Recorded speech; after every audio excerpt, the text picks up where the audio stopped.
Welcome back, everybody, to episode 5 of the podcast Cosmic. I'm Vlad, and I'm so happy to have everybody watching us and listening to us. And we are excited to talk about some of our handles that we have out there, which we would love you to like and subscribe and follow us. Basically, we are on Facebook at the podcast Cosmic. We're at Twitter at podcast_cosmic, and Instagram at the podcast Cosmic, one word. And for all of you who are watching, all of our handles are down below. Please like and subscribe, follow us, leave us some comments. We love hearing from you because that gives us content for creating this little podcast that we have. So I'm just going to make sure everybody says hi before we talk about topics. Everybody go around and say hi to our folks. Hello, everybody. Artie here, Cosmic Ass XD. Why are you looking to the side?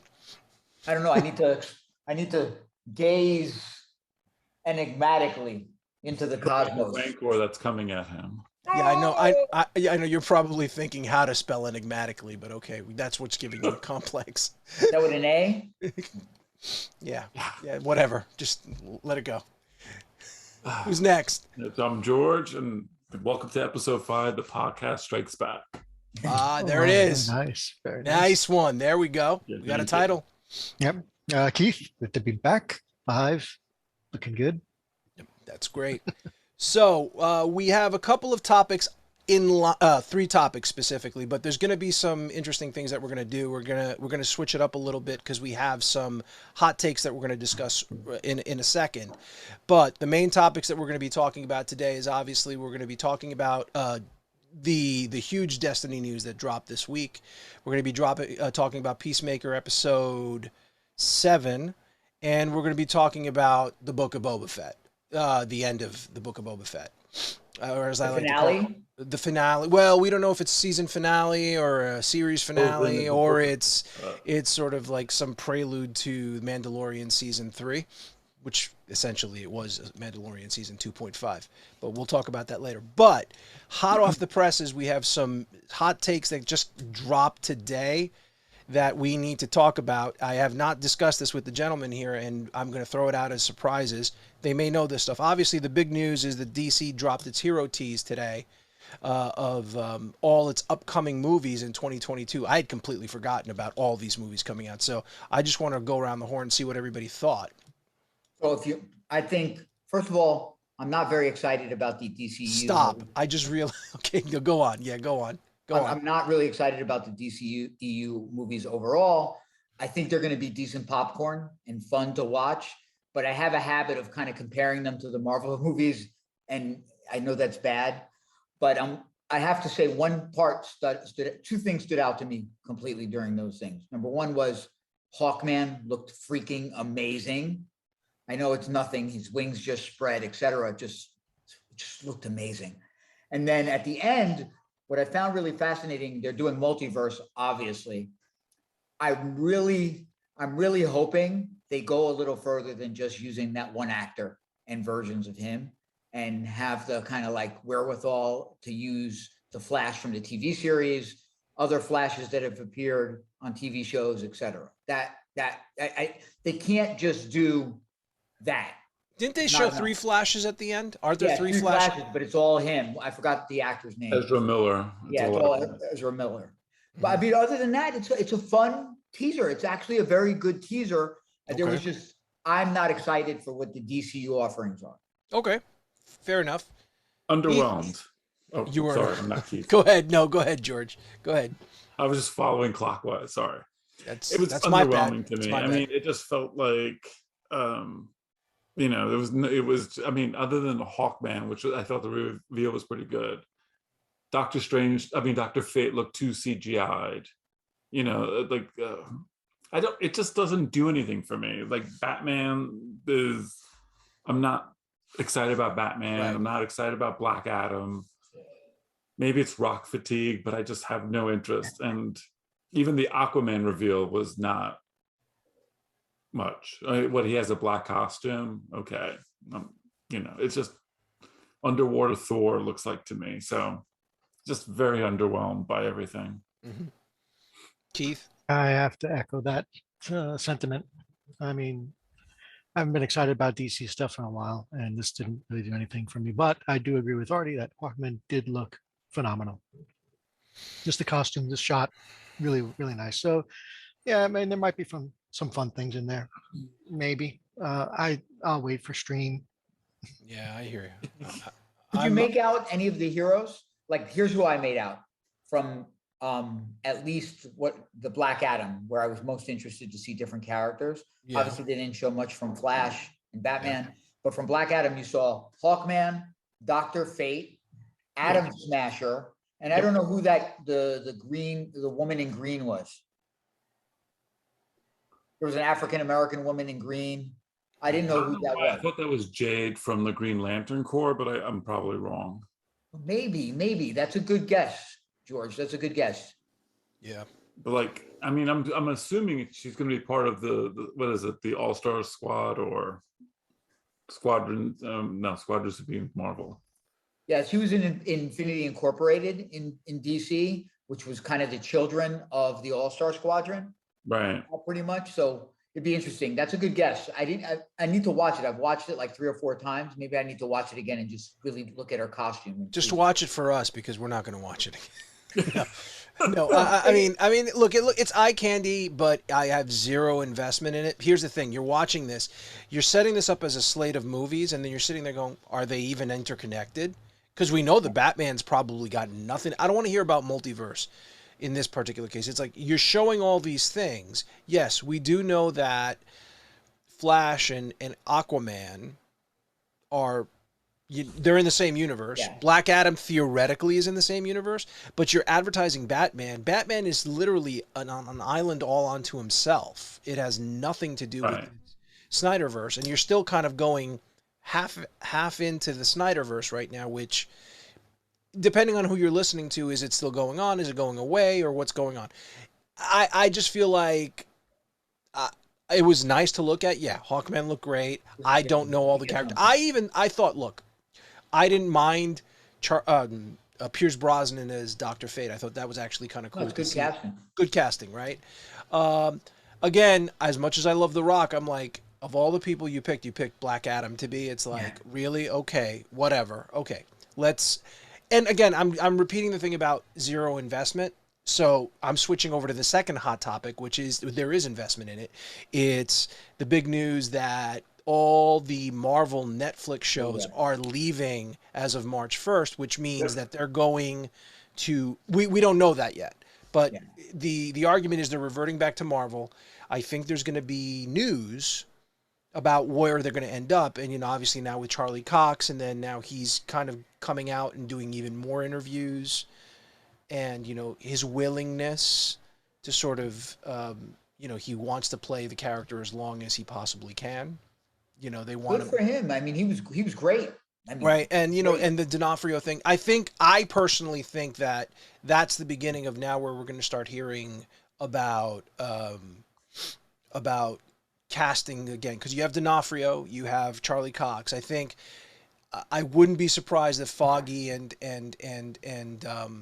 oh my God, Karen Page are, Deborah Ann Wall and Eldon, I forgot his last name, but are coming back. Didn't John Berthnell come back as Punisher? They're talking about. Yes. I would he love should. that. He absolutely should. He absolutely should. So I think, I've said enough about that. I wanted to hear what everybody's take on it is. I agree with you. I think that it's probably going to be referred either to maybe like different casting, like if they use Iron Fist again, there's a good, please how miscast he was. He looked the part, though. I'll give him that. He looked sucked. the part, but I don't know if it was his fault or if the way they wrote him. He wasn't that great of an actor in Game of Thrones, so yeah, I don't know. And I am concerned about Mike Coulter, because Mike Coulter's working Luke Cage. He's working now on Evil, which is actually quite successful on Paramount Plus. I've seen that, yeah. And it's very successful. And I don't know if I don't know what they're gonna do with him unless they bring him back for a movie or something. Unless they, that's the opportunity to get Michael J. White to play Luke Cage. They need to bring some Little black Gamble, and white to Little the Gamble MCU. here is not going to be able to buy. Little Gamble's not going to be able to. Well, he was also Spawn, right? So he was also he was getting Little Gamble. Artie, what was your take on Yeah, it? just it's good. I want it on Disney Plus, to be honest with you. I'd rather have it all in one place. Uh-huh. To be with you. I don't know what if the rating fits, but there is some kind of more mature stuff on on Disney Plus anyway. So I They think it also would own fit. Hulu. They also do own Hulu, and Okay. there's. But I think you really should be putting this stuff. You In should that be Marvel putting this section. right. In the Marvel section. All I The want, only thing yeah. I will say that in addition to that drop, Vlad, what was very cool is we saw the Empire cover for Moon Knight covers. Yeah. Yes, yes, Those are phenomenal. Just yes. and I'm sorry to go, Keith, before you start on kind of the Marvel stuff, Marvel Netflix stuff. Those covers are beautiful. The photo cover is beautiful, and then they had a Bill Sienkiewicz cover. Oh, I didn't see that. I only saw. I didn't get it. I saw the. Beautiful. I know a lot of us are artists, but we're all comic book fans from way back. The guy is a god in terms of like art and style, and just what a beautiful, simple. Like I say, simple. Like from But it's evocative. evocative. That's Moon Knight. Like that's what you want to see. Yeah. Oh, beautiful. So, Vlad, I just hope it ends up on Disney Plus. Yeah, Keith, what's your take? Yeah, I think you guys pretty much said everything. Yep. I agree. No, I do want to throw in one thing now that you mentioned Sienkiewicz. I just found out something where I'm going to comic geek out just for a second, which I'm about to read Neil Gaiman's Norse mythology, the book, and then I just found out that they did a comic adaptation of it, and it's him and P. Craig Russell. And I was like, P. Craig Russell? I'm like, holy shit. You know, I'm going back to Elric back in the 80s. Yeah. And that and I'm trying to decide, do I read the comic first or do I read the book first? So I got that. That's a P. Craig Russell art. Yeah, you can't. So the big one, as far as I'm concerned right now, just late is Ray Stevenson has been cast in Ahsoka. So I already have a feeling I know who he is. I don't want to say it. Somebody else is probably going to spoil it. But and if anybody doesn't know who Ray Stevenson is, Ray Stevenson was Volstagg. He was Punisher. And that one in Punisher Warzone. I actually had fun with Warzone. So just to kind of say that wasn't a great movie, but if you just take it for what it is, it's fun. It was fun. Wasn't he It was a Titus fun Polo? popcorn He was Titus Polo in Rome. Uh-huh. Great. That's where I was introduced to him. He was great. Yeah. He was one of the big bads in one of the seasons of Dexter. He's a great actor. He's a really great actor, and I'm all right. I'm sorry. Did an expanded universe character? Oh, well, the rumor is he's a very well known character. But he's not Thrawn. He's not Thrawn? Did I they don't know say any that? other characters. They said that he's not Thrawn? He's not Thrawn. Did he do the voice for Thrawn? No. The voice of Thrawn in Rebels was Mad Mikkelsen's, I believe it was Mad Mikkelsen's brother. I forgot, yeah. But he's not So Thrawn. I thought it was Thrawn. I thought it was going to be Thrawn. No, he's not going to be Thrawn. But they didn't announce who he's cast as. No.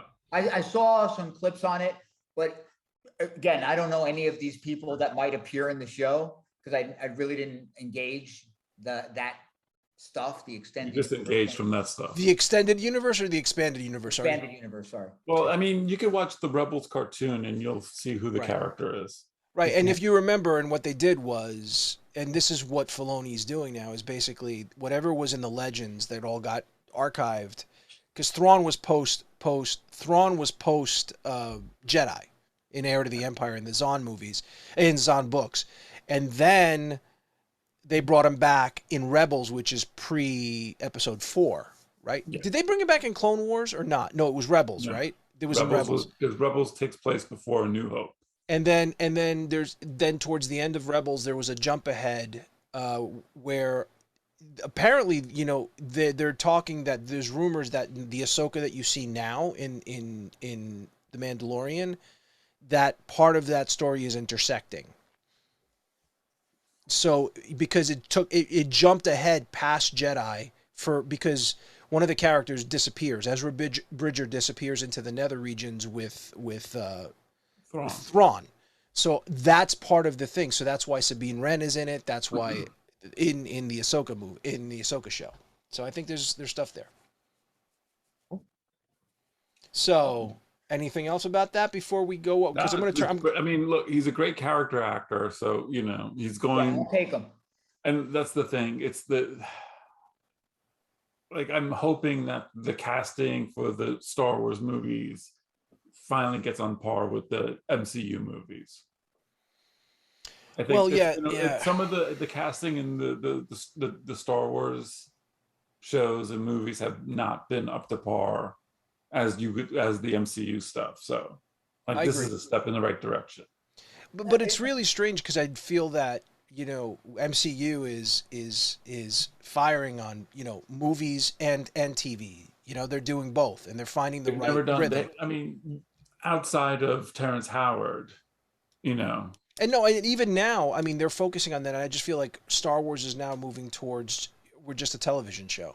You know what I mean? People care though, George? Like, I don't know the Star Wars expanded universe. People care very well. Do people have that type of investment like they do for Marvel, where they have like the comics? People really love Cap. People really love Spider-Man. It's Star Wars, so you know it's the same type of investment. I mean, I think the Star Wars fan base is a little bit more toxic. You about to say like toxic? Were you going to use the word toxic? Yeah, they are. Can I use the word toxic? I didn't want to say it, but don't trigger anybody. You know, the fact that, you know, like the slightest little misstep from what their perception of a character should be, you know, and they're up in arms and God knows what they do. So I think it's probably slightly worse than comic fans. Comic fans are more than willing to take changes and retcons. Okay. Because we're used to dealing with it for 40-something years 50 years of, you know.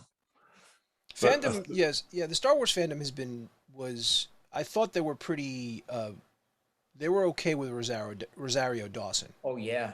I thought I didn't hear they were okay with Rosario Dawson, and I think... but then there was complaints about the way her tail was. Yeah, and that stuff. But from a casting perspective, it's fine. Katie Sackhoff. Yeah, but the thing is, like, I think the casting for a lot of the Star Wars movies and TV shows have not been up to par with the casting for Marvel. Absolutely not. No, because Marvel's treating it as if they're movies.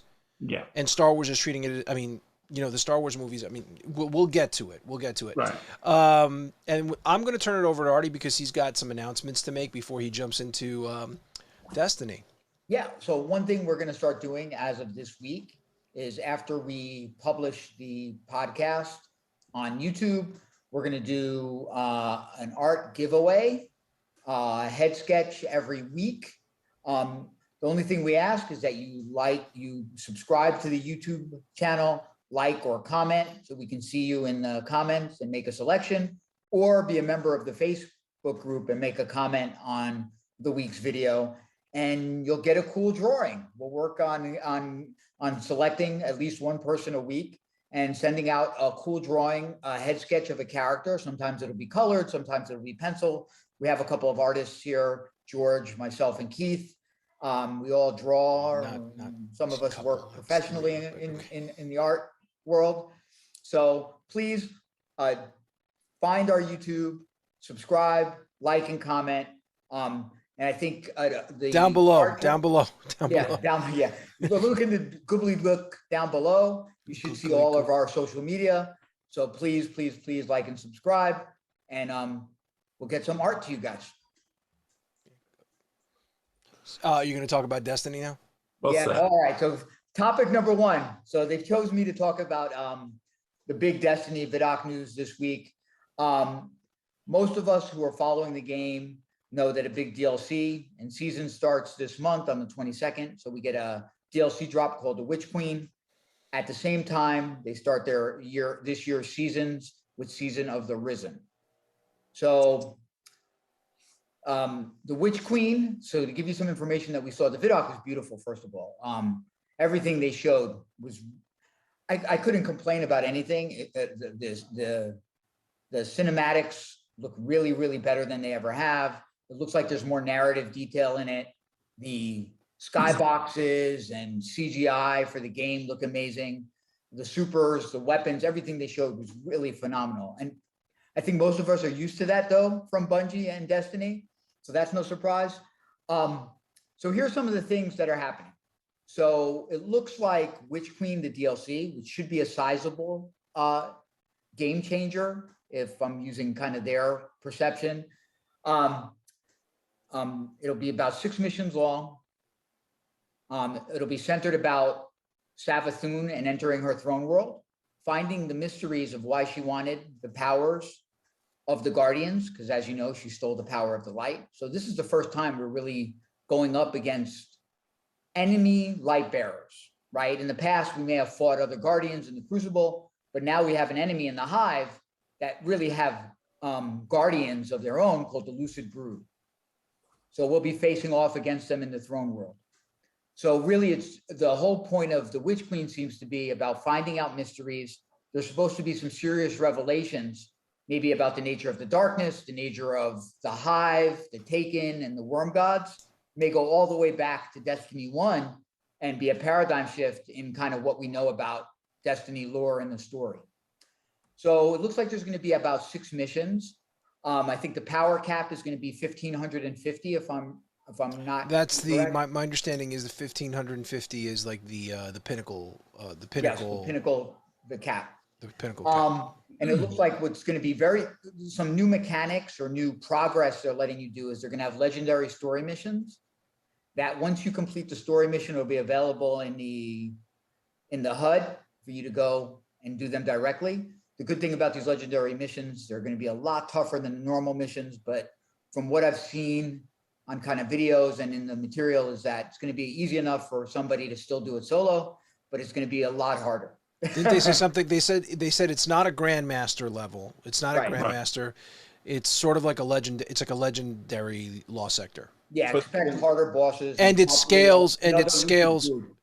And it scales depending on the number of people in the fire team, like 1 person versus 3 people. Yeah, so the more people you have on your fire team, it scales the enemies up. And I think it also makes sure to scale to the appropriate power level.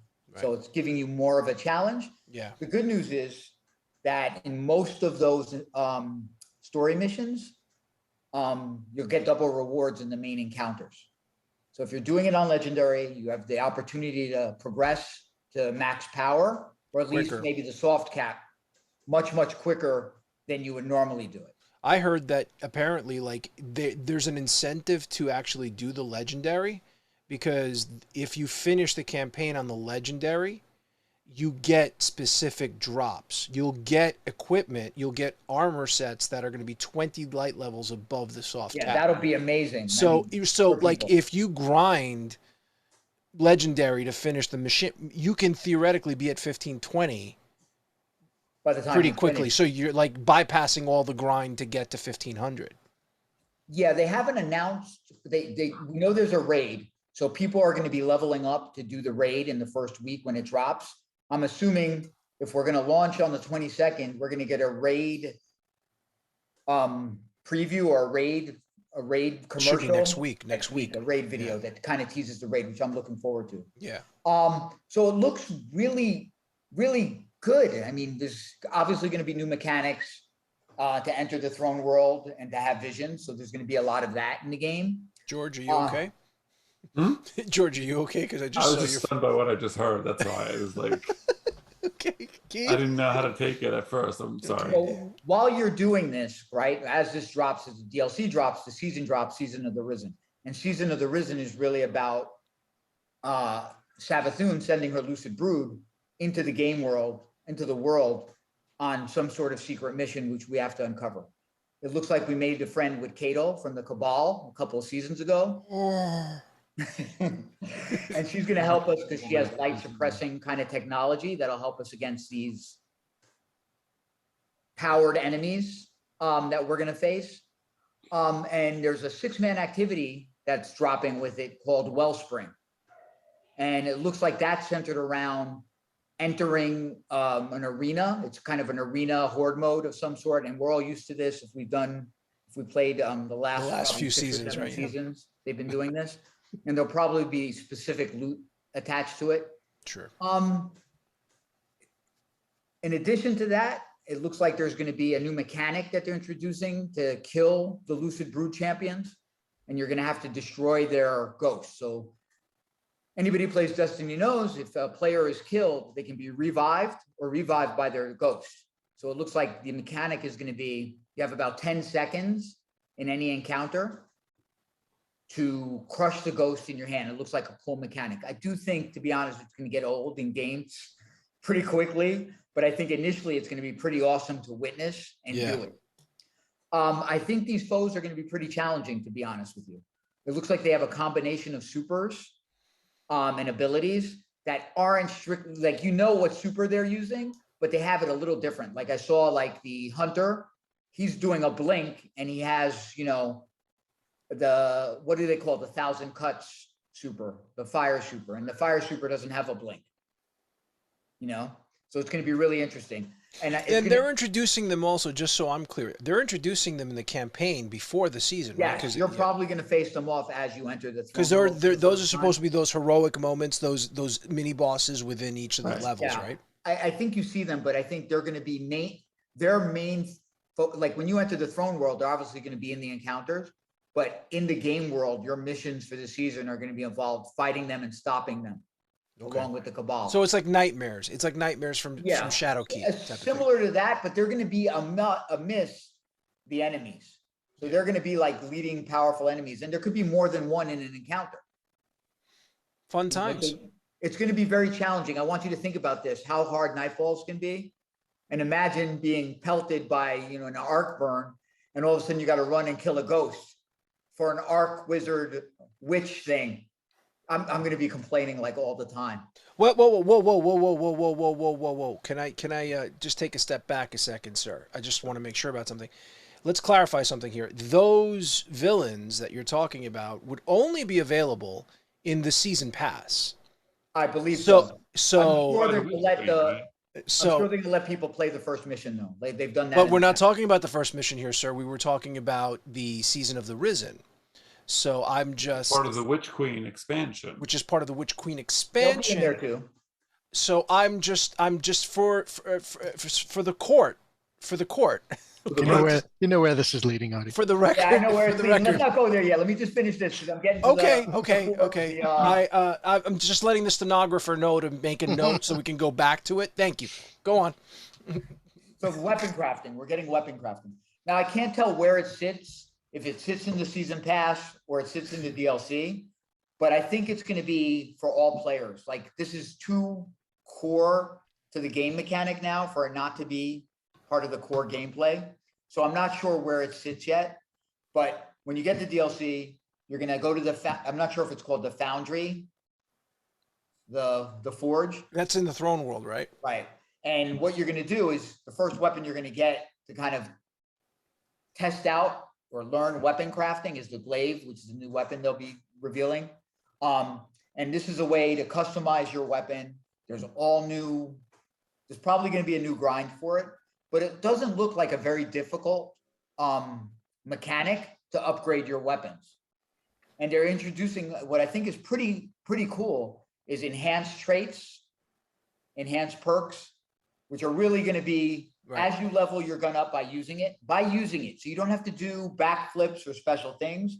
Simply by using it, you're able to unlock in perks, eventually upgrade your gun to advanced perks, and really tailor your gun for what you like to use. Personally, I don't think there's enough vault space for all the different. Well, I think you're going to have to start cleaning out your vault space. That's what it's coming down to. So there's a lot of mechanics. They really didn't go into how you're going to craft the weapons yet. But they did show that you're going to need to grind certain materials, and certain weapons and foundries are going to need certain materials, and legendary weapons and exotics may need more rare materials to enhance them. There's going to be 8 new exotic weapons, right? 6 of which they revealed. They look, I'll be honest, after I took time to look at them, they look like a lot of fun. Wait, to play. Even really the Glaives? Even the Glaives? The Glaives? Yeah, so there's 3 of them are glaives. Which No. I'm focusing on the glaives now because the glaives are primarily going to be crafted, right? You have to craft your glaive. Yeah, you have to craft. That's how the tutorial for weapon crafting is going to be the glaive. And as you upgrade it, you unlock certain abilities, and eventually you're going to get your masterwork glaive, which has all the abilities you may have seen in the trailer, which is kind of like as a projectile weapon, as a melee weapon, the first third person melee weapon that they have. Right. And then It'll have to be reloaded. Unlike a sword, it's going to have to be reloaded. That's correct. And then you're going to have, it has a shield capability. What they say about the shield, though, it's not automatic. You have to do damage to build up the shield. So you can't just run around and put shields on unless you've used it to kill something. And there's 3 different ones for each class, right? Yeah. So that's when you get to the exotic one. So there's a glaive, and then I'm sure you build it up to an exotic glaive. And then there's, when we talk about the exotic weapons, there's a submachine gun, which I think is the season pass weapon. There is a grenade launcher, which launches worms that explode, which looks really fucking cool. And then there are what they're calling the Colossus gun, which is like the Cabal Colossus that shoots. Yeah. You've been in those situations where you're like, I really hate this guy shooting missiles at me at 1,000,000 Now miles you get per to hour. shoot. Now you get to shoot him. Yeah, it looks really, really cool. And then you have the 3 glaives, which each have an ability based on the class that you have. The void one for the Titan can shoot wards of dawn onto the field, which is going to be freaking awesome. Then you have kind of chained arc electricity for the hunter, and then for the class warlock, I think you have healing rifts. Right? So I think these are going to be game changers and fun weapons to use. So they haven't revealed the other 2 exotics, which I think is one going to be the raid exotic, and I think one is. Well, there could also be like hidden ones that you got to do like. Well, that's where I was going. One is definitely the raid exotic. They've never. Do you think Necrochasm is going to make it back? Well, that's the question. Is that that quest exotic? Remember, every season they kind of put it, or every 2 seasons they do a quest special mission exotic.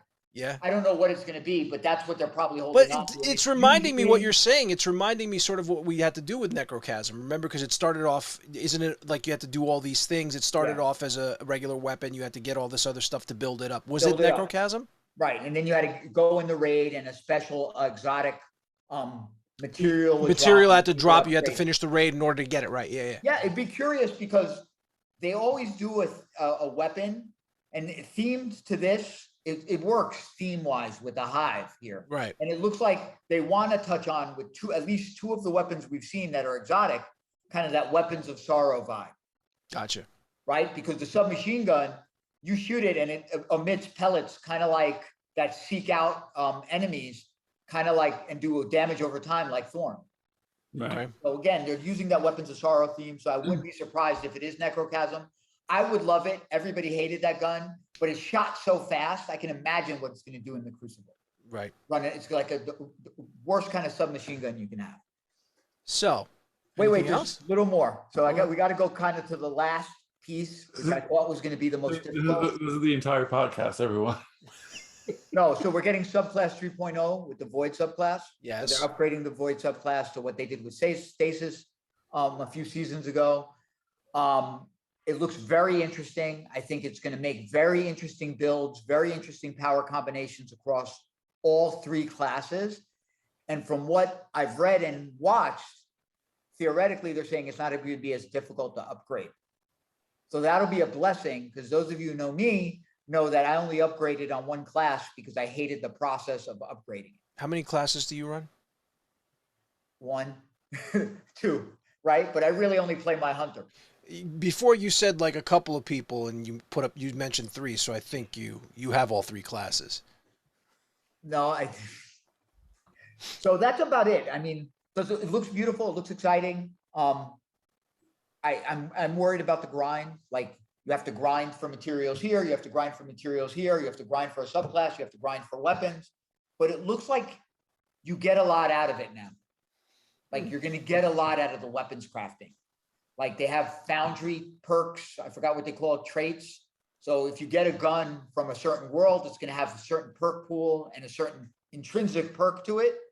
And that may be a game changer because you may go and seek guns from this world just to use. Hey, what's the best in Crucible? What makes your cannon land every time when you're jumping in the air? I'm going to go for that gun every time. And the thing is, this might help the vault space because if you're kind of Correct. crafting the gun that you Yes. want, you could kind of get rid of guns. Multiple copies, right? Yeah. Right. Yeah, so they said there are around 50 weapons. 47. I think A it's raid 47. pool, you got to think there's going to be at least four weapons plus an exotic in the raid, at least 4 weapons in the seasonal activity. Don't forget the dungeons. There's going to be 2 dungeons, I think. Not off the bat, Right, but I'm this just talking year. about right here. So the seasonal content's going to have 4 for the seasonal event, 4 at least for the raid. And I'm not even talking about the armor. They'll have full armor sets.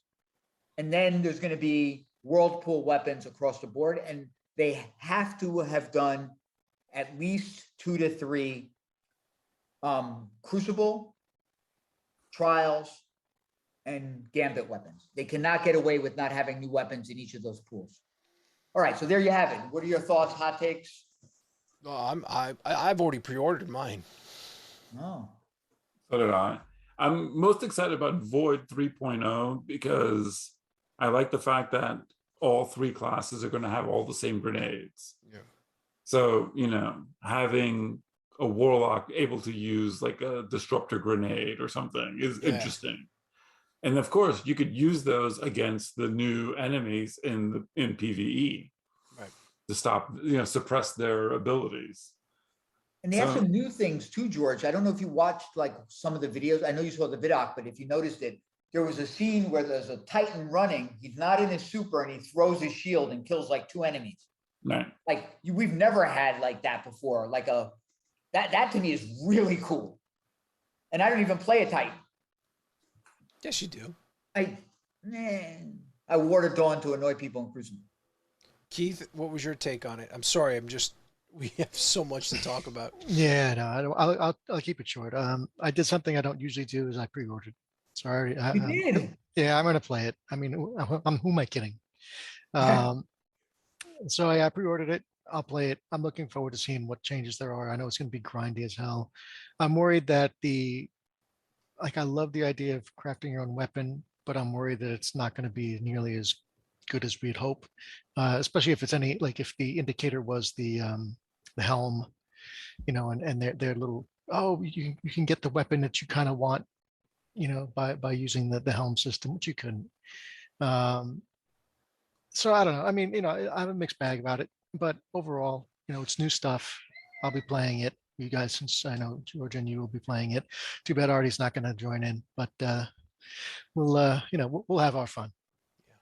I'll have to live vicariously through you guys. Yeah. Absolutely. Absolutely. I'm only in the top 0.02% of time played. Not even 0. I'm going to be at work on the 22nd, and all of a sudden I'm going to be getting texts from him going, "Why aren't you on?" What are you talking about? I don't know what to do next, Vlad. What do I do next? What do I do next? So I think we're not going to get the official mea culpa yet from the gentleman, but I'm pretty sure he's going to buy it. And my quick take on it is I'm excited about the story. Actually, I am. I've been more invested in the story since Beyond Light. I think seasonally they've done a good story. I'm excited about it. I am concerned about the crafting. I'm concerned because from what I see, you're going to start having to use the new weapons again, because if all these other weapons that you have that you're so used to, if they're not craftable or you're not going to be able to get these perks, maybe in the beginning you will, but soon you're going to start. I think the vault space is a big issue. People are not going to want to clear out their vault space because they have tried and true weapons, and then you're going to have to start. It's again they mentioned they're not giving more space, and it's like, okay, I think there's going to be a learning curve until you figure things out. I agree with you, George. I think having, let's say, that one hand cannon, you don't need like a PvP role and a PvE role. You have that one that you can go back. That's already, I think you've confirmed it, that you can actually, once you've unlocked all the perks, you can switch them up as you see fit, sort of like armor, like what you do like for different builds.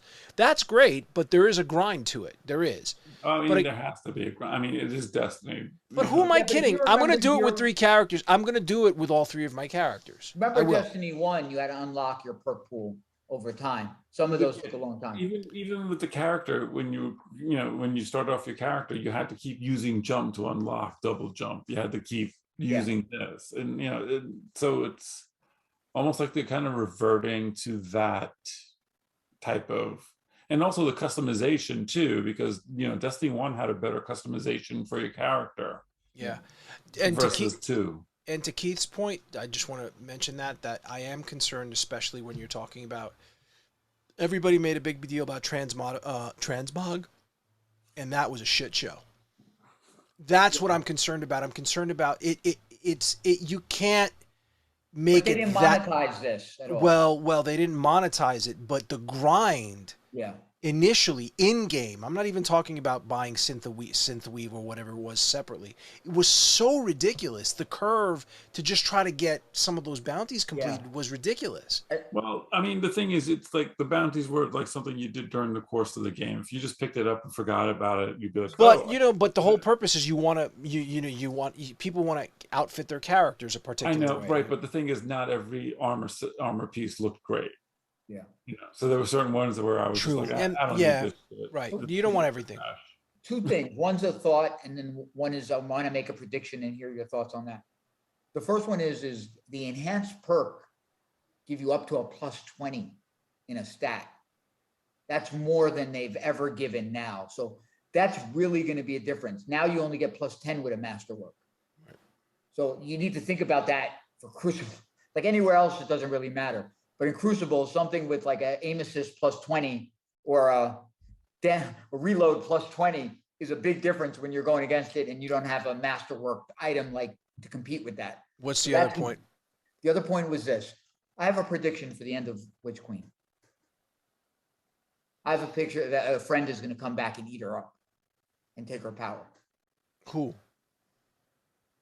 Who else would it be? Our Taken King. Oh, you think so? Okay. Our Taken King? Well, the reason why I say that is because I really loved him. I also have a prediction. What? You're going to buy the following expansion as well. Following 2 expansions. All right, you know what? I'm going to have to put timestamps on this because people are going to be like, "What the hell did you guys just talk about?" But no rants this time. No rants. Okay.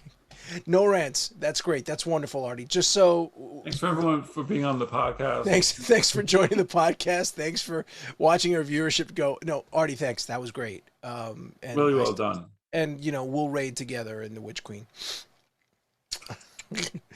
George, do you want to talk about Peacemaker? Yes, let's talk about Peacemaker, the penultimate episode of Peacemaker. So basically, the story comes to a head now. I mean, you basically find out what caused Peacemaker to become the person he is, what caused his dad to despise him so. We still don't know anything about the Butterfly's plan, which is interesting. I mean, with 1 episode left to go. And just a little bit of character growth. There's a little bit of, I think this was pretty much the most story-heavy episode out of the bunch.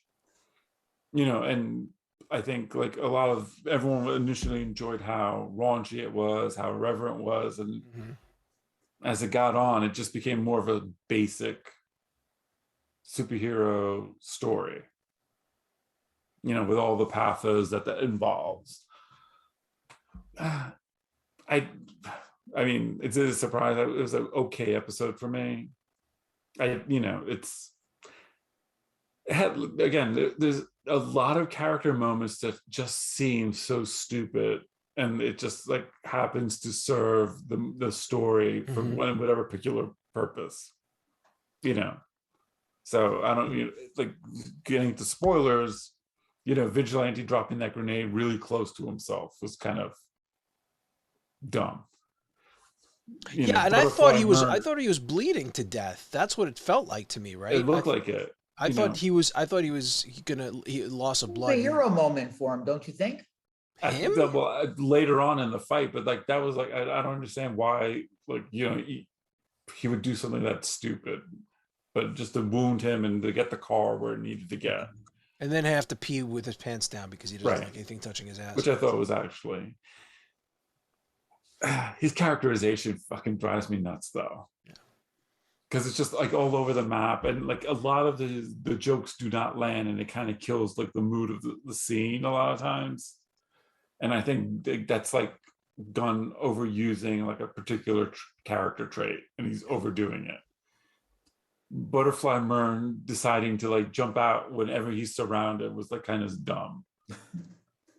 But the only reason he does that is so that way you could make Harcourt the leader of the team at the end. Right. You know, it's just like there's a lot of stupid decisions just to push the story and characters forward where they needed to get for the next part. You know, and we finally see the cow. Wow, it gave me a little bit of Starship Troopers, right? Yeah. It gave you a little whoa, okay. I was waiting for Doogie Howser to be like right over there, like experimenting or something. Yeah. I mean, the main takeaway I could like, is it enjoyable? It is in a way, like it's like, you know, but it's just like a lot of times it's like stuff happens and you're just like, why are these people stupid?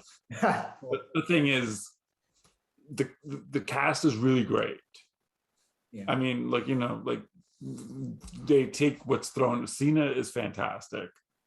Robert Patrick is amazing. I mean, was amazing. Spoilers. He was amazing.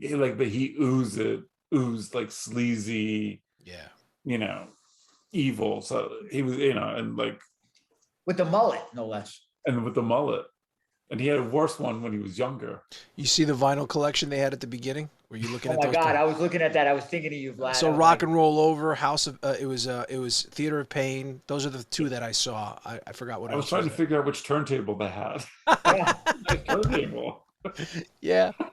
Maybe somebody will like post it in the comment section, please, because I thought it was a really nice looking turntable. Yeah, it was. There's a Kiss album in there too, wasn't it? That was Rock and Roll Over. That was Rock and Roll Over. Yeah. Things came to a head between Peacemaker and Adebayo over the diary. And I think the one thing that was really funny, and I think it's been mentioned a couple of times, and I think I finally picked up on it, was the subtle mention of Peacemaker being bi. Yeah, I noticed that too. Oh, wait, I missed that. Wait. His dad called him out. Oh, really? Yeah. Yeah. And actually, if you remember the scene where he tried to pick up Harcourt at the bar, he had said, "It's been a while since I had sex." And then he goes, "Well, with a woman." Yeah. Well, yeah, but he was in jail. Well, yeah, but I mean, he's kind of matter of fact about it. Yeah. So I don't know. I thought that was, I like the fact it was just kind of as matter of fact. So I appreciated that little character moment. So I will say one of the things I did like, which was sort of subtle, was, you know, the whole thing when they took his helmet off and they tied it to the raccoon, that you didn't see him actually do it. You just saw the aftermath. Yeah. I thought that, and Economos says the line about, like, I forgot what he says, but it's really funny. I thought I like that it was kind of, it wasn't overt. I really do like that. If they should have shown the raccoon running around with the helmet shooting beams or something. Yeah. But that was a missed opportunity. That would have been a funny scene. So I'm wondering if Waller is going to show up in the last episode. She's got to, right? I mean, she was there for the cameo in the first one. Yeah, because they're actually saving the world. I mean, if they manage to, they save the world, right? Well, you know, come on. Of course they're going to save the world. So that. But the question is, who survives at the end of this? I think and Judo Master's loose. Well, okay. I have to say though, like it's getting like there has to be some point to Judo Master. Oh, a leprechaun! Did they call him a leprechaun? Well, he's going somewhere. He said specifically, he's like, just before they like knocked him out or she shot him. No, before Amanda Wells shot her, he's like, but there's something about the butterflies you don't know, like, and then that was never. And did you pick up on the idea that there could be dissension? Because when they killed Myrn, whatever the name of the butterfly was, they kind of said, like, why did you do that? And I'm beginning to think that, they're a benevolent species, because I think that's part of the thing. It's like when Harcourt says at the end that this is what we have to do. We just have to take out their food supply. But this is a species of, they were working with the humans as well, and that's the whole thing. But in what capacity? Because when they take over the body, it's not a pleasant situation. Right. Well, you're dead, Yeah. So it's hard to be benevolent when you're killing somebody. I'm gonna give one little geek shout out. This is a music geek shout out. They played By the Grace of God by the Helicopters, which is a great Swedish rock band. Towards the end, they're a great band, and check them out for whoever hasn't. But I'm just so happy that they've been putting in some really obscure tracks in there, but it's really who's ever picking the music is great.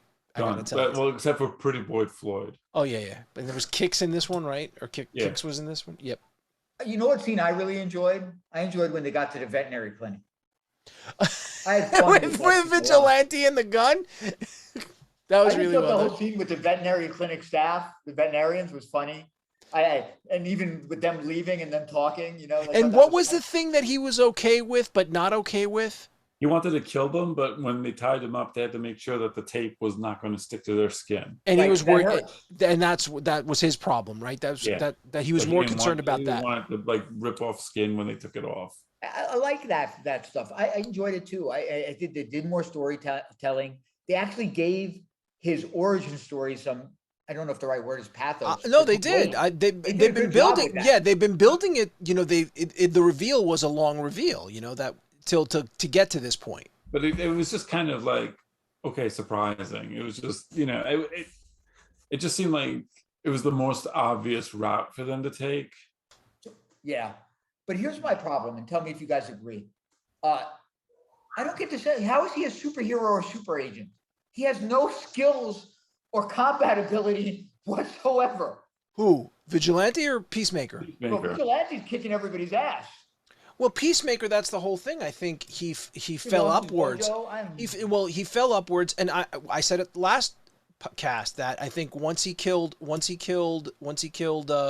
Flag, that kind of went down. But I think it was the whole thing. He was the product of his father, so theoretically, by him finally putting that devil to rest, he can move on. Keith, maybe, but the thing is, I don't know. It just it feels like. They even touched on it in what was it, episode 2, where he couldn't assassinate. Right. Well, that's because of Flag, because I think he's feeling the guilt of Flag. But it just seems like it's a weird. I mean, there's nothing to him where if Vigilante wasn't there half the time. Oh, if he wasn't there half the time, it'd be fucking ridiculous. It just feels like. What was that? I'm trying to remember them. It feels like, what was that movie that Gunn did? Super, I believe. Was that the one with Rainn Wilson and Ellen Page? I think so. I've never seen it. It just feels like like the loser hero type of thing. It's just it feels like. Well, it's almost like that art in a weird way. We not to go down this road, but it's sort of like the Prince Valiant. Sort of similar to we've talked about it offline about what they did with Thor in the MCU, where they made him more comedic. Yeah, but Thor was always powerful, never a pushover. But I mean, I'm not comparing him to Thor in terms of power. powers. I mean, Thor was comedic, but there was still an element of danger to him. Look what he did. Huh? Look what he did last episode when they went into was it last episode or the previous episode when they walked in to interrogate the people and he just starts killing everybody. Well, because they were butterflies, so he. But I mean, he killed an old lady. He killed, He killed his dad. I gotta say, guys, I did not expect it to go that way, but him killing that was pretty. That was pretty sudden. intense. It came out of obviously they built up to that scene, but it's just boom. Yeah. Did it. Keith, you're nodding your head. Good scene. It was really the best episode so far for me. I don't know. I thought it was telegraphed. I thought he would.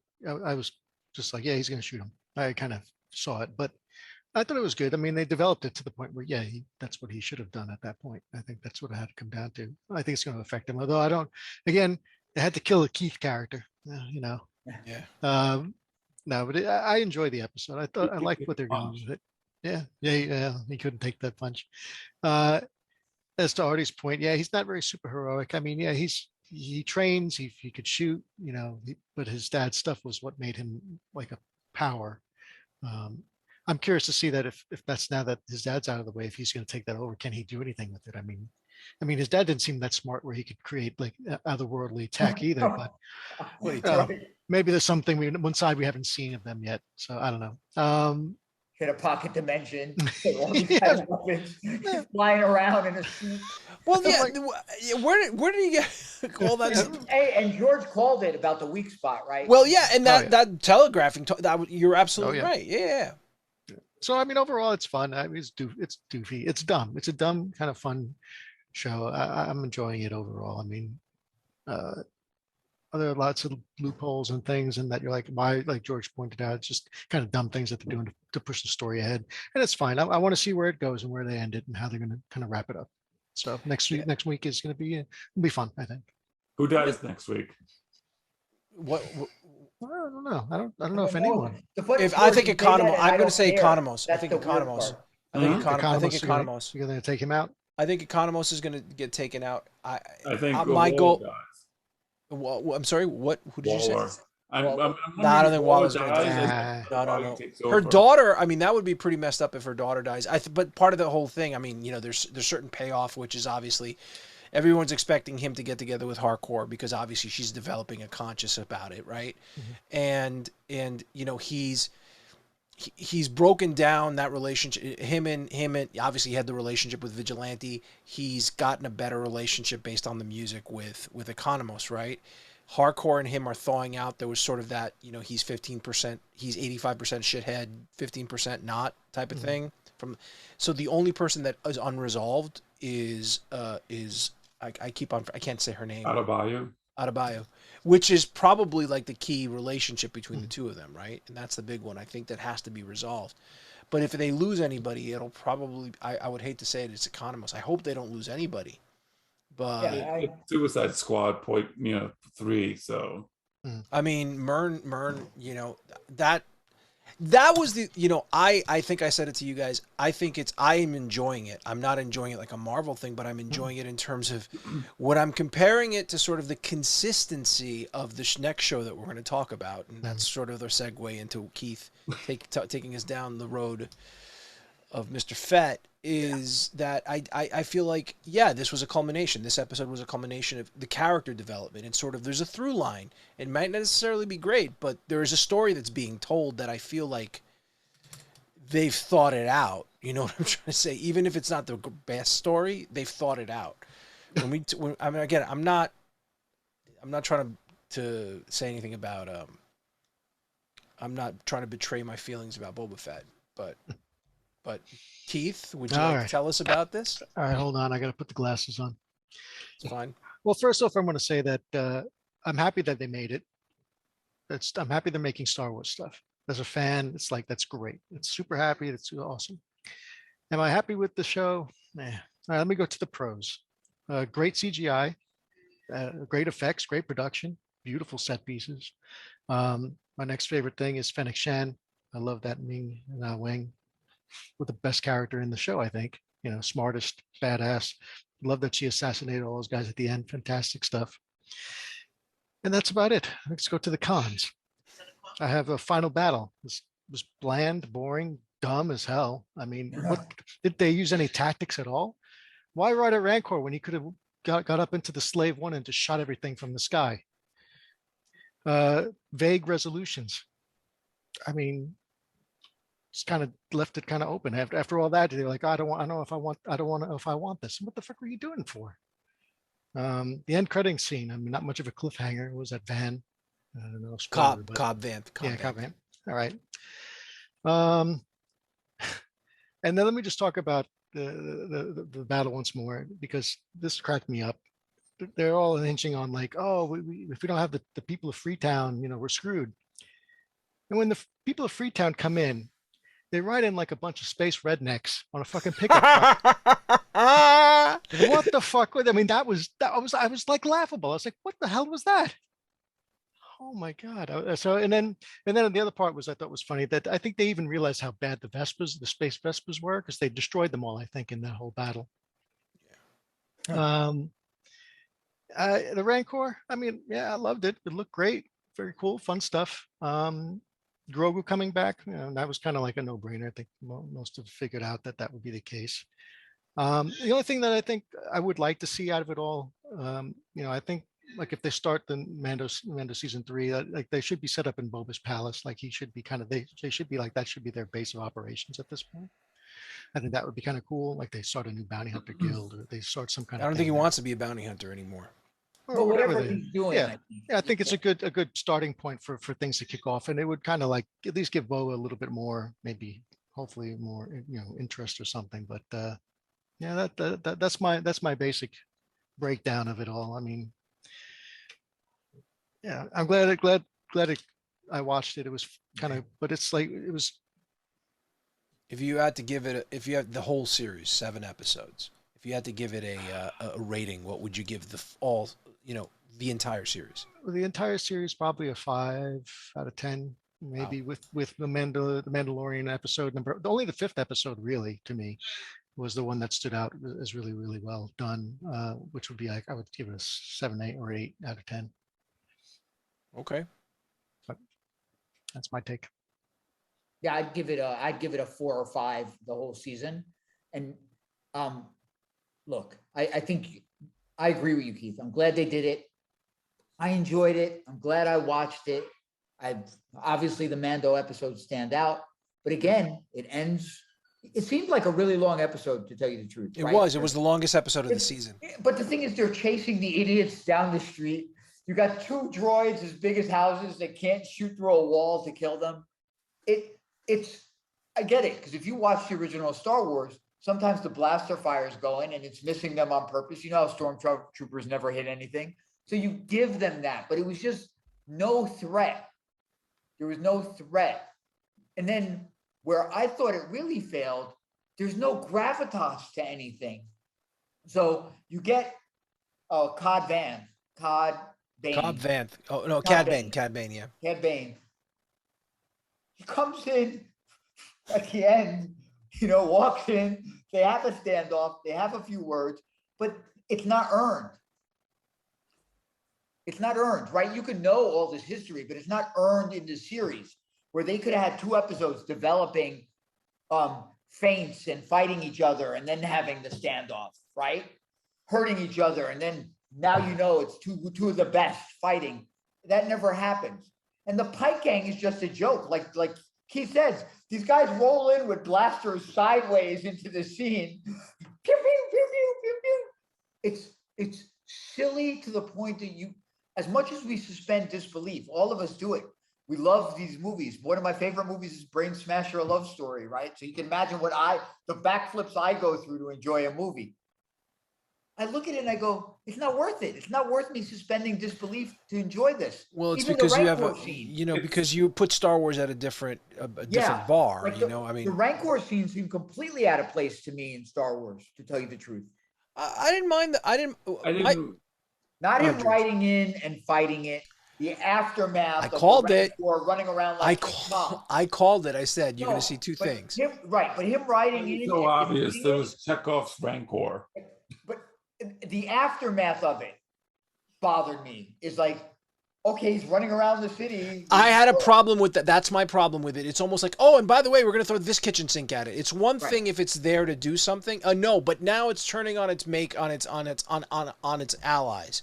Well, no, they started shooting at it, which was ridiculous, because the tank droids got their shields disabled and they just stood there like jackasses watching it. Yeah, it was silly. But then they see the Rancor and they just opened fire when the Rancor wasn't doing anything. So tank droids. Yeah, I mean it was this was a show where you could watch it and say, all right, it was enjoyable. But if someone goes, well, what's it about? You'd be like,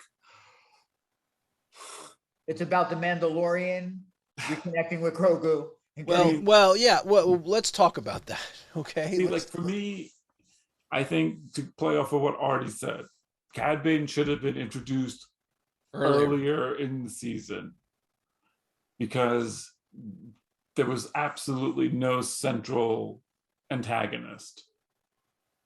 You know, and in those brief scenes, you got a hint of it because the way he was shit talking Boba Fett was interesting because then that gave you a sense of the history. If they should have introduced him earlier in the season because he would have made for like a central antagonist for you to kind of latch onto. I forgot about the fucking mayor until he was hanging from the ceiling at the end. Fennec is no joke. He said Fennec should rule the whole galaxy. Well, Fennec did the most. She's the one. Let's leave Mando out of this. Fennec is the MVP. The most competent out of. She's the most competent out of the whole. I mean, out of all of them. When did you see her? But the thing is, she wasn't doing anything. She just stood there. She would give ideas, and he would say no. Well, that was the other thing. Is she talked him down? She talked him down off of getting angry, right? That was the other one when in the standoff. Everything. But the thing is, it's just like, I want to be a crime lord. Well, they don't want drugs in the town. Okay. Like, what are you doing? Like you're not a crime lord. You just become the fucking sheriff of Mos Espa. I mean, like it. Yeah, I think you're right, George. I feel the same way in terms of like, there's nothing to it. Like, we know why he did it. He found honor being around the Tuscans. He found a tribe, and he wants to build like honorable where he's respected. But I don't even think he's done that, huh? As a crime lord, right? No, what's the word, Keith? Daimyo. Daimyo. Yeah. Daimyo. I'll be honest with you. Let me tell you, it's ended. I'm glad I saw it. I enjoyed it. It's kind of the Muppets of Star Wars for me. I don't need to see any more. Of Boba Fett. Let's go do Mando and Ashoka. Well, that at the end of the day, look, the last episode. What's the last shot? I'm not talking about the post credits. The last shot is Mando. The last shot is Mando and Grogu. Here's my thing. George, what did you give the season fully? Maybe 6. I mean, the thing is, you could cherry pick entertaining aspects of the show. You know, like the flashbacks were really well done. I mean, you know, the Mando episodes are great. I just think that my issues were like the Robert Rodriguez directed episodes. 3 of them, right? And there were 3 of the weakest ones out of the bunch. And the finale is his, actually. That's right. The thing. You know, and it's almost like, you know, and the only scene that was really interesting that it seemed like he had interest in was the Rancor scene. Yeah, that was probably the most consistent. Right?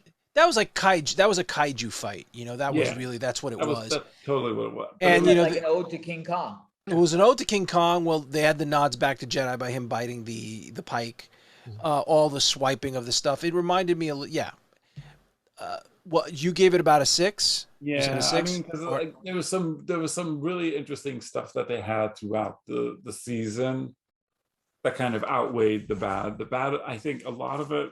Maybe Tamora Morrison should not have played Boba. Artie, what was your take on it? I said a 5. It's a 5 at best. I mean, a 5, and that's even with the Mando episodes. Yeah, I really would take the Mando episodes out because you have to. If you take the Mando episodes out, then the score drops. Oh, okay. Take it out. Well, the score drops. No, but that's the problem, and that's sort of okay. Everybody's. I'm in agreement with everybody in terms of sort of the quality of it. I have had people who were behind, hadn't watched all the episodes, like, I can't believe this. I can't watch this. 100%. And I'm like, no, you have to stick with it. It was, I think it was 4 and 5. It was 5 and 6, right? I'm like, wait, you got to get to the 5th and the 6th episode, please. And I told you guys, and the problem was, it hit such a crescendo now because you're invested in these characters. Yeah. I'm not talking about Boba. I'm not talking about Fennec. I'm talking about Mando, and then obviously you have Ahsoka and Luke and all that great stuff. First of all, you had the Mando episode, the first one, the Return of the Mandalorian, which I thought was a great episode because the lore, we've talked about it, right? Yeah. The sixth episode, it was all about it was all about Star Wars. It was like the Star Wars universe, and everything became big. And then you go to the finale of this show, and literally, I felt like it was filmed on one goddamn street. It was one street, and then and it Can just I tell felt you the music that played in my mind when the creatures, Keystone Cops, the right? tank, yeah, Right. Yeah. And again, I'm not trying to be that heavy, but the bigger repercussions that I have right now is I just feel like there was like two writing teams. That's what I feel like. There was two writing teams that were writing one thing, and they're like, well, we're going to have to throw in, we have to bring in Grogu in, we have to bring in Mando, we have to do all these things. And then what I'm concerned about is obviously, fine, we all knew that Mando was going to get Grogu again, to some extent, right?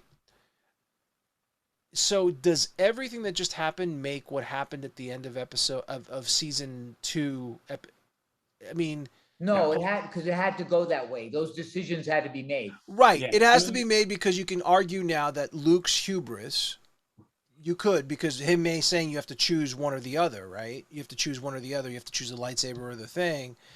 Grogu decides to go back to his surrogate dad. And then on the other hand, that's the same probably thing that Luke is going to say to Ben Solo in a couple of years, and you're going to renounce his sister and his best friend. Well, but the thing is, I think a lot.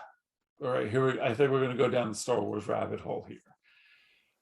The one thing that the prequel trilogies established was that the Jedi Order was full of hubris, and I think I'll piggyback something that Filoni said in one of the Mandalorian episodes about the Duel of Fates. Qui-Gon was the only Jedi who understood how important attachments were. Yes. So that fight between Darth Maul may have gotten, bisected, but he did what he needed to by killing Qui-Gon, because that effectively killed whatever chance Anakin had to grow up on the right path. That's actually a great point. Yeah, it is, because it's sort of that fight is what creates everything. Which is why it's Duel of the Fates. Duel of the Fate Fates. of Anakin. Yeah, and again, And killing him, now he's stuck with the Jedis and all that hubris. Right. Luke is still continuing that. But wouldn't Grogu is choosing his attachment. Right, he's choosing his attachment, and and that's sort of, and you could see that this is good. This is the seeds to what pisses off. I mean, whatever happens with Ben, whatever Ben loses, and then ends up going. I mean, and anybody who said that the Mandalorian was going, all these things were going to retcon the sequels, stop it. We're going right into sequel territory. Whether you like it or not, we're going into sequel territory. If anything, I think what they're trying to do is kind of at least lay some of the groundwork for give you an understanding of what this, like at least trying to repair some of this. Well, like what Clone Wars, somebody said this online, Clone Wars did to the prequels. The Clone Wars gave a little bit... Like, honestly, like nobody, I know like a lot of you have not seen the Clone Wars. One of the last season, one of the episodes is everything that was going on in Revenge of the Sith. Yep, I saw that and episode. It's expanding like everything that was going on in Revenge of the Sith. Like behind the scenes, what was happening while all this stuff was happening. Makes it, I mean, does it fix it? All it does is just add to it. Right. And it's... Star Wars needs a gatekeeper the way the MCU has Feige. Isn't Filoni that gatekeeper, though? I think Filoni is more so than Favreau. Well, Filoni, first of all... Boba Fett has shown us is without Filoni's hand, it's not the same. Whether you like to admit it or not, Filoni is the disciple of George. George handpicked him. I was having this discussion with somebody when somebody was saying about Cad Bane. Well, somebody was saying, well, Cad Bane, I can't believe this. I'm like, Cad Bane's actually a George creation. Yep. I mean, and it's like George, that was all under Clone Wars prior to Disney, the Disneyfication of whatever you want to say about Disney. Yeah, at the end of the day, I loved this. I loved these episodes, the episodes with Mando and Grogu. Um, I felt a little cheated because the emotional impact of the end of I'm sorry, I'm going back to Mando season finale of their depart of their them breaking up. You know, him giving him to Luke, and then to George's point last week about Din's voice cracking when he's like he's right there, right? And then sort of the way they get them back together within the Keystone Cops moment. Yeah. That was sort of like, I mean, it's sweet. Don't get me wrong. Yeah, it was It's sweet, but it's just like, okay, so that was just a huge detour. There's got to be repercussions to that detour. Do you know what I'm trying to say? I do think they're going to be, but I don't think they had to end Boba Fett. Well, right, but the repercussions of that. I That's mean, what, like you don't want to waste a couple of episodes of Mando season 3 getting them back together. right, because you want to start off right off the bat, which basically feels almost like sitcom-y, where it's like, this season's over and everything's back to normal in Three's Company in the next season. Everybody, Jack's down at the Regal. We don't know if we're going back. I would argue the that episodes were so good, Vlad. That What? The episodes were so good, Vlad, that I think you just got to say that they got them together in that last episode. That was the Look, plan. I'm. That's fine that they're together, but I want to know what and obviously it's Mandalore. It's. There's more going on. Yeah, that's the big next. Well, that's why I would argue that the season 3 of Mando could have been the journey to get them back together. It would have been more impactful if we had a season of that at the end where he gets Grogu back at the end of season 3 of Mando. I think that would have been phenomenal. I think that would have been similar to a bookend at season 2. I don't know. It just feels. I wouldn't say they would feel robbed if they got them back together. But it feels. What's the word I'm looking for here? It feels calculated, and I think I said it calculated in the sense of Grogu sells. Mando. Look, Grogu wasn't even in the episode in the fifth episode, and it was all Mando, and you're like, holy shit, this is good. And then when they start introducing this longing, I was like, oh, okay, he's longing for his buddy, he's longing for his son, he's all these things. So I'm just wondering if there's going to be, because he's still using the Force. The kid's still using the Force left and right. He knew the Force. He knows the Force. Luke, right, and there's something else. Yeah, he's just helping him remember. That's going to be a constant push-pull. They're going to. Well, yeah, and I think if you remember, if we go back to the first season of The Mandalorian, the whole thing about and the allusions to the fact that potentially he had something to do with Snoke and the Emperor because of his blood, because of the Mandalorian. So him out there in the wild again is going to create this other thing. Is it Thrawn? Let's throw it out there. Is it Thrawn? How do they start? They're obviously already creating this stuff, right? Right. And if you saw, and again, I'm sorry I'm going to bring this up, but I'm going to bring up Bad Batch because this is Filoni again. Let's talk about this. The last episode of Bad Batch ends with Kamino being destroyed. Right. Kamino's being destroyed, and the chief cloner has been pulled into that cloning facility that I think is in the Mandalorian. Yeah. Right? They're going to that mountain cloning facility. Yep. So I think, there's a lot going on out there potentially with, I'm sorry, Artie, I know this is stuff that I think what he's trying to do is he's doing his best to kind of, again, repair the road to the sequel trilogy. And I think Grogu's still going to play a part in that. To people. Yeah, I think Grogu's going to play a part in that. But I think something else here. I saw something interesting online. Do they have to repair the Skywalker saga? No. That's beyond repair. Right. That's beyond repair. I think what they're doing is saying Mandalorian is Star Wars now. Well, are they? The minute you have Luke, the minute you're showing Luke, I'm sorry, and you know that Luke is there and you have 30 years, I'm sorry, we've talked about this ad nauseum in other episodes, but the fact that you're constantly going back to Luke, and Luke is a presence there that they're showing, it's not one of those things that you're never going to show. You're showing him. They have to show him, though. You have to show him. It's done. 100%. They will show him. I'm just saying, but his story... To alert the Jedi to his presence. Who was the only Jedi at that particular point? And Ahsoka's not a Jedi. Let's but what I'm saying is that the story is really focusing on whatever Thorne is doing out there, and then how that's gonna.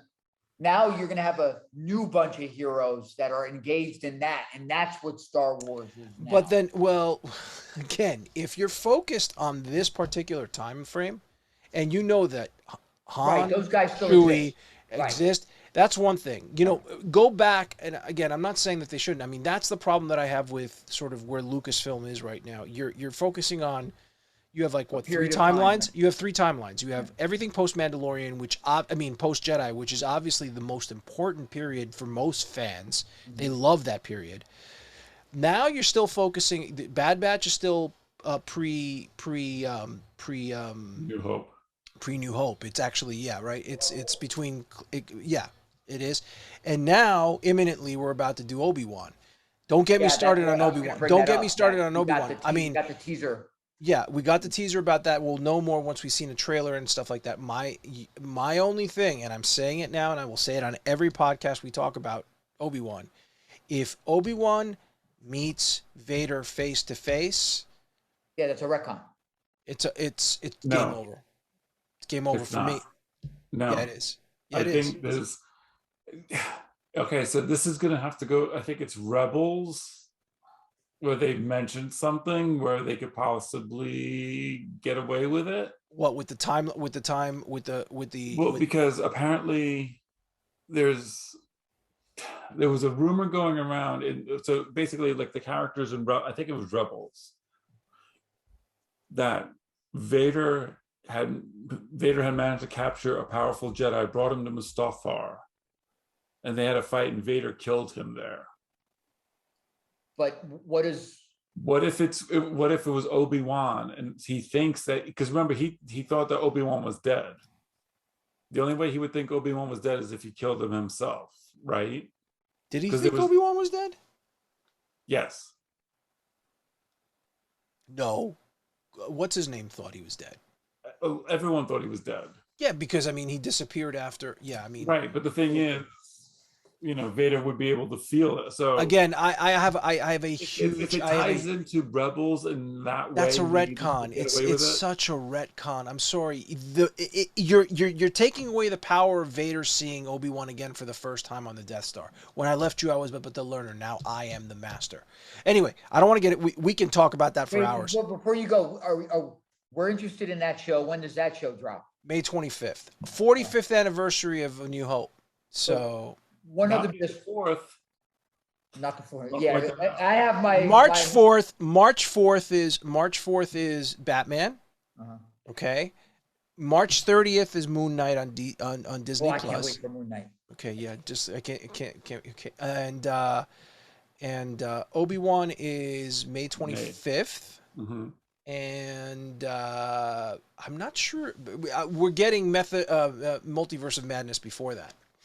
So, but before all that, we have 2/22/22, which is Destiny the Witch Queen. All right. Oh, yeah. Well, you guys. Well, no. Before we go and before court is adjourned, I have to get back to the stenograph, and I have to ask the question again. The court reporter is waiting for an answer. On the record, are you buying the Witch Queen?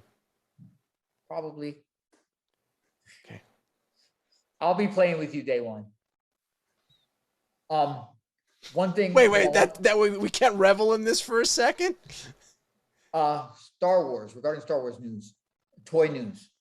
The Razor Crest was delivered to the first people from Hasbro, from the Hasbro Labs. Did you see the new Pulse? Did you see the new stuff? Looks beautiful, by the way. I mean, did you see what they announced today? Yesterday, or was it yesterday? What they announced. The job of the palace, the vintage collection palace, awesome. And Ahsoka from Mandalorian. Are you guys buying any of them or interested in them? Like I buy miscellaneous figures. I'm not talking any money for like Jabba's palace. That's $229. Are you crazy? Yeah, the Razor Crest was $260. Right? It's going to be much more expensive. I have a friend who bought the what was it? The barge, the sail barge. Yeah, that was $600. It's crazy. My Millennium Falcon, and I still got to get the Legacy one. I don't have the Legacy one. I have the Hunter's Cove, Smuggler's Cove one. That one was bought for $500. When's your Galactus coming? My Galactus, I think in April. Why are you looking over to the side? What's I'm there? thinking about where I'm going to have it when I take my picture of it. In your garage in a box because you're going to take it. No. When this comes, like the American flag. It is. What is it, like 48 inches or 36 inches or something? What is it? A dick How's it pic? feel to hold something that big in your hand? I'm used to it. Fuck you, George. But normally I have a headache. I can't wait to get it just to look at it. Like I really and want touch it and feel it and stroke something it. that big and purple. Hey, I'll get to feel the power cosmic for sure there. No, but it looks beautiful. Can I just point out something because your Jabba Palace thing made me think of something. Go ahead. What? The fuck did Boba stay in fucking Jabba's palace for the fight? No, he decided to stay in the ruins. Right. Fight for the people. And destroy every part And of the probably city. did, who said something? Destroy that city. Destroy the What people, city. 15 idiots, Hicks, and with long rifles showed up. Shotguns and rifles. I do want to point out that Vlad was on the money when he said that the gang was going to turn on Boba. Like the dummy thought that they weren't going to. I said Cad Bane. The two things I said were like Boba's riding a Rancor. We know that's coming, right? And I said Cad Bane versus Boba. And again, I just felt like it's like we're reusing what we couldn't do in Clone Wars. Like the we decided to finally finish it off, and there was no. And basically, Cad Bane, just walked in a straight line. What did he do? He just walked in a straight line. He still fucked up that deputy, man. No, back the tank is helping him. Yeah, and so much for Han Solo showing up, right? All those rumors about Han Solo. Like I said, I don't need to see any of them anymore. They're in my hearts and minds forever. So. Oh, but the problem is once you see. Yeah, and that's the only thing I have to say is once you did it again. Yeah. If you did it once, that's a cameo. Now you do it, it's like okay, whenever we're slumping, we're gonna bring Luke in. But the thing is, how you didn't know? I don't think it's slumping. They're not using him like that. They're not using Luke like a slump. They're not using him as a ratings ploy. He's actually a part of the story in a sense. Well, is he anymore though? Now, is he anymore? You don't need him anymore. So, will you see him again? Well, think about it. That was also. I'm sorry, we're going way over, but that was also kind of wild. It's like, hey, you know what? I was like, I remember turning to my wife going, oh, I have a feeling, because she's a big fan of Amy Sedaris. And I'm like, hey, you might actually get to see Amy Sedaris hang out with Luke. And then the X-Wing lands, and it's like, Luke didn't even fly him back. He had R2. He's like, get him out of here. Because the thing is, if they had Luke come in again, then they'd be like, oh, season finale where Luke comes in to save the day again. Well, yeah, we said that is Luke coming back, and he's going to join up with Boba Fett. Then it would be like, yeah, Fennec Shand. Fennec Shand is the MVP of that show. But she was wasted. She did the most. Yeah, but you're right. You only saw her in certain scenes, though, like in the last episode. Yeah, because she disappears. And the next thing you know, she's like, pop, pop, pop, pop, pop. But the thing was, like, they couldn't threaten the Major Domo like 3 episodes ago to find out where they were for her to go there and kill everybody. She got him pretty easily. It looked like to me, and they couldn't see her in the ceiling, right? You notice. So the other thing that we don't know, did they wait? They took out. Oh, that's right. They took out They took out the other family, the Trandoshians and all the other ones that were there. And right? I didn't get to see Bosk and IG-88 and Dengar. I told you they weren't coming. That would have been classic. I'll tell you why though, because they probably realized what kind of a loser Boba was, and like we're not hanging out with this guy. Look, if I see another shot of Boba falling on the ground and his helmet flying off, and just like feeling like a turtle on the ground, I'm sorry. I mean, no disrespect to Tamora Morrison. I mean, it was almost like disrespect for Tamora Morrison. That sounds. That's what look. I give it about a 5.5. Let me ask this: did they waste Cad Bane? Is he done? People are saying he's dead. He's not dead. I'm like, I think he's dead. I think they wasted Boba Fett. Look, even the reveal, there was nothing to Boba Fett to begin with. What was there to waste? He's basically the character he was originally. He was a fucking doofus. All he was, and he was that the entire show. Would have been better if they both, in their face-off, they both shot each other in the head and just. I wish Boba died in That would have been amazing. It's like That's he's how Elmer they should have Fudd. ended He's it. He's Elmer Fudd, or he's Wile E. Coyote. That's what I mean. Look, don't get. I No, mean, Bird they King. finally tried to bring him back and make him a badass in the last episode. Again, like sort of he's That didn't work. No. It even like when he killed Fennec in that the choice of sort of the way they compose the shot when he kills Cad Bane, and they kind of do that 3 shot where they kind of fade out and fade again and show him in different angles. I hated that so much. I blame Robert Rodriguez. I mean, I'm put me on the pile of people. I just didn't care. I mean, I knew I was going to be let down after those last 2 episodes. There was no way. Yeah. We talked about it. How are you going to wrap everything up without making it rushed or feeling weak? And I'm sorry, I don't think it didn't feel rushed. It just felt like a lot of the things that people were. I think the fact that there was no central antagonist hurt it a lot. The fact that there was nothing under the helmet for Boba hurt it a lot. Everybody else but him were interesting. And then the whole I reveal even cared that more about the mods. right. Well, the whole thing with the Pikes. Finding out that the Pikes were the ones who did it. Right. I was like, okay, shouldn't that be a bigger reveal? And he should have. Oh, the Tuskens are dead. There's no more Tuskens, and that's what it is. I mean, look. Like I said, there's no gravitas anywhere in the show. Right, and that's why I was saying that again. Back to Peacemaker. That's why I feel like Peacemaker's a better written show than you might not agree with me, George, but I think it's at least this season's a better written show for me than Boba was. It was not as consistent. That's my problem. It's like those 2 episodes of 5 and 6 are Mandalorian episodes, right? The Filoni episode. Yeah. And I'm just like, at the end of it, I'm like, guys, what were you doing? And now whatever's going on in Lucasfilm, whatever they wanted to do, what they wanted to rejigger, whatever they're trying to get out of it, it's like at the end of the day, was this just a stopgap to get to No, there's a purpose. Boba's going to play a role somewhere in Fennec. I just hope I don't see. I'd rather see Fennec again before I see Boba, and just have her in more capable hands than. Yeah. Yeah, go watch Bad Batch and go watch Fennec fight Cad Bane, and you'll watch a better fight there, honestly. And the only thing is, like, if you notice, if you go from Clone Wars to Rebels to Bad Batch, or Clone Wars, Bad Batch, Rebels to now, Cad Bane's hat, the brim of his hat gets smaller and smaller and smaller. How many are they? A lot of episodes? Like, can I watch them in a reasonable amount of time? Not with your attention span. Which ones? I would watch whatever order it's supposed to be: Clone Wars to Rebels to. You're watching. You could probably. Clone Wars, I think there's a particular order you have to watch them. I think it's like 130 or 140 episodes. But you didn't like Clone Wars, so why would you try to watch it? I don't know, maybe because I like the lore. Watch the last season. And then Rebels is worth it to some extent. I think Rebels is worth it because it's a lot of fun. It's a lot more about the Force and the Jedis, and it's really interesting storytelling. It's fun to see Leia pop up. And the definitive Obi-Wan Maul duel, which is just it's awesome. That's probably the best. That's one of the best scenes. Actually, they make Maul an interesting character in it.